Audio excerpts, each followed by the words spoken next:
Shalom, saya sampaikan sesuatu tentang waspada. Kita baca dari Lukas 7 ayat 11 sampai 17.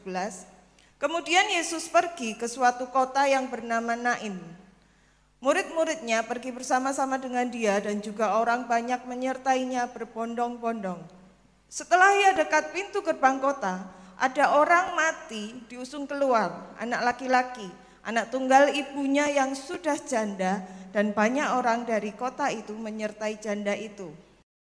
Dan ketika Tuhan melihat janda itu, tergeraklah hatinya oleh belas kasihan. Lalu ia berkata kepadanya, jangan menangis. Sambil menghampiri usungan itu, ia menyentuhnya. Dan sedang para pengusung berhenti, ia berkata, hai anak muda, aku berkata kepadamu, bangkitlah. Maka bangunlah orang itu dan duduk dan mulai berkata-kata, dan Yesus menyerahkannya kepada ibunya. Semua orang itu ketakutan dan mereka memuliakan Allah sambil berkata, seorang nabi besar telah muncul di tengah-tengah kita dan Allah telah melawat umatnya. Maka tersiarlah kabar tentang Yesus di seluruh Yudea dan di seluruh daerah sekitarnya. Hal itu disaksikan oleh begitu banyak orang. Dari satu perikop ini saja sudah jelas kita lihat bahwa Yesus masih terus bekerja dan mengadakan hal-hal yang ajaib luar biasa. Melalui kisah tadi Tuhan menunjukkan bahwa dia itu Tuhan yang selalu tahu. Dan dua, dia Tuhan yang selalu tanggap. Tapi bagaimana dengan ayat Yesaya 59 ayat 1 dan 2 ini? Sesungguhnya tangan Tuhan tidak kurang panjang untuk menyelamatkan dan pendengarannya tidak kurang tajam untuk mendengar. Tetapi yang merupakan pemisah antara kamu dan Allahmu ialah segala kejahatanmu. Dan yang membuat dia menyembunyikan diri terhadap kamu sehingga ia tidak mendengar ialah segala dosamu. Saya ingin bahas tentang dua jenis kematian. Kematian jasmani adalah keluarnya roh manusia dari tubuh manusia. Tapi ada satu lagi jenis kematian, yaitu kematian rohani, di mana keluarnya roh Allah dari diri seorang percaya yang hal ini sering tidak disadari. Bahkan oleh orang percaya yang bilang dirinya Kristen, dirinya anak Tuhan pun sering tidak sadari. Orang percaya sering tidak sadar karena ada roh lain yang masuk dan kembali merusak gambar Allah yang sebetulnya sudah tertata rapi di dalam hidupnya. Roh Kudus sifatnya apa? Dia sangat lemah lembut. Kalau dia tidak dikehendaki, kalau dia tidak diberi respon yang benar, kalau dia tidak diberi tempat lagi di dalam diri manusia, di dalam diri kita, hati-hati, dia bisa undur. Hati-hati, hal ini merusak sekali gambaran Allah yang sebenarnya sudah ditata di dalam dirinya, sudah terbentuk di dalam dirinya. Sehingga akhirnya rohaninya mati. Penyebab kematian rohani. Tidak bernafas. Kita seringkali dengar bahwa doa adalah nafas hidup orang percaya. Bahkan 1 Tesalonika 5 ayat 17 cuman katakan tetaplah berdoa. Tetaplah berdoa. Tetaplah berdoa titik. Jadi intinya sebetulnya waspada. Kalau kita mau hidup, kita berarti tetap butuh bernafas. Berarti kita tetap butuh berdoa. Di masa-masa ini apakah kita berdoa dengan benar? Atau kamu berdoa juga tetapi kamu tidak menerima apa-apa karena kamu salah berdoa. Sebab yang kamu minta itu tidak kamu habiskan untuk memuaskan hawa nafsumu. Atau kamu berdoa juga tapi kamu tidak menerima apa-apa. Kamu tidak menerima damai sejahtera. Kamu tidak menerima sukacita di masa pandemi. Di masa pandemi ini semakin nyata kelihatan karakter anak-anak yang dibilang anak Kristen, anaknya Tuhan. Di masa ini apakah kita berdoa hanya untuk memuaskan hawa nafsu kita? Tuhan, berkati aku lebih Tuhan, ini kurang. Bukankah tidak ada yang mustahil buatmu Tuhan? Termasuk tidak ada yang mustahil buat aku yang percaya.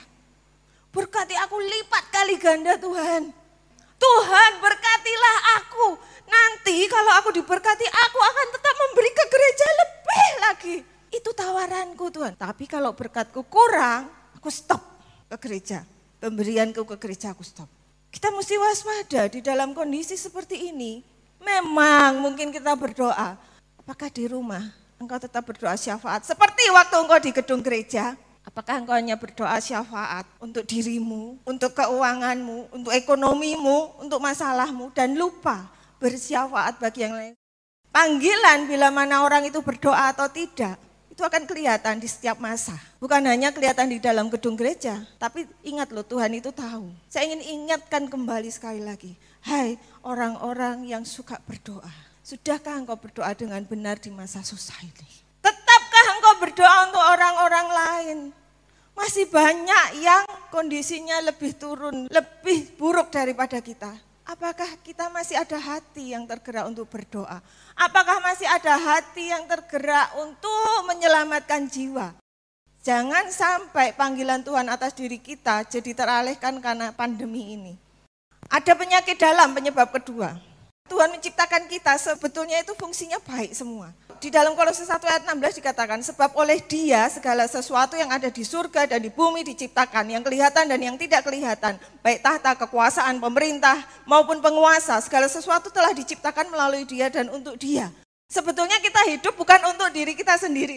Segala sesuatu telah diciptakan melalui Tuhan dan untuk Tuhan. Kita hidup sebetulnya bukan untuk diri kita sendiri, tapi untuk Dia.